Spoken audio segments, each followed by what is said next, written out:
Hello guys, അപ്പോൾ ഇന്ന് നമുക്ക് രണ്ട് പെട്ടി പൊട്ടിക്കാനുണ്ട്. അപ്പോൾ ലെറ്റ്സ് അൺബോക്സ്. അപ്പോൾ ഇന്നലെ നമുക്ക് കുറച്ചധികം സബ്സ്ക്രൈബേഴ്സിന് കിട്ടിയിട്ടുണ്ട്. അപ്പോൾ താങ്ക് യു ഓൾ. അപ്പോൾ ആദ്യമായിട്ട് കാണുന്നവരുണ്ടെങ്കിൽ എന്തായാലും സബ്സ്ക്രൈബ് ചെയ്ത് സപ്പോർട്ട് ചെയ്യുമോ. അപ്പോൾ ഒന്ന് ഉറങ്ങി എണീറ്റിൻ്റെ ശേഷം എൻ്റെ കണ്ണ് ഇങ്ങനെയാണ്. ഐ ഡോണ്ട് നോ എന്താ പറ്റിയതെന്ന്. രണ്ട് ബോക്സിലും ഓൾറെഡി എന്താണെന്ന് എനിക്കറിയാം. പക്ഷെ നമുക്കൊരു ബോക്സ് കണ്ടാൽ പിന്നെ അത് തുറന്നില്ലെങ്കിലൊരു ഇതാണല്ലോ. അപ്പോൾ ഫസ്റ്റ് ലവ് ബ്യൂട്ടി ആൻഡ് പ്ലാനറ്റിൻ്റെ ആർഗൻ ഓയിൽ ഷാമ്പു ആണ്. ഇത് ഞാൻ എൻ്റെ അനിയന് വേണ്ടിയിട്ട് വാങ്ങിച്ചതാണ് കേട്ടോ. ഇത് സൾഫേറ്റ് ഫ്രീ ആയിട്ടുള്ള ഒരു ഷാമ്പു കുറേ കാലമായിട്ട് തപ്പുന്നുണ്ടായിരുന്നു. അപ്പോൾ അങ്ങനെ ഞാൻ കുറേ നോക്കിയിട്ട് അങ്ങനെ വാങ്ങിച്ചതാണ്. സെക്കൻഡ് ബോക്സ് തുറക്കാൻ ഞാൻ കുറച്ചുകൂടെ എക്സൈറ്റഡ് ആണ്.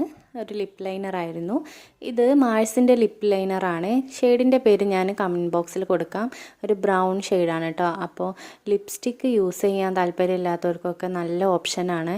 ഈ ഒരു ലിപ്പ് ലൈനർ മാത്രം വെച്ചിട്ട് നല്ലൊരു ഷെയ്ഡ് കിട്ടുന്നുണ്ട്. അപ്പോൾ ഇത്രേ ഉള്ളൂ. എല്ലാവരും സബ്സ്ക്രൈബ് ചെയ്ത് സപ്പോർട്ട് ചെയ്യൂ. ബൈ.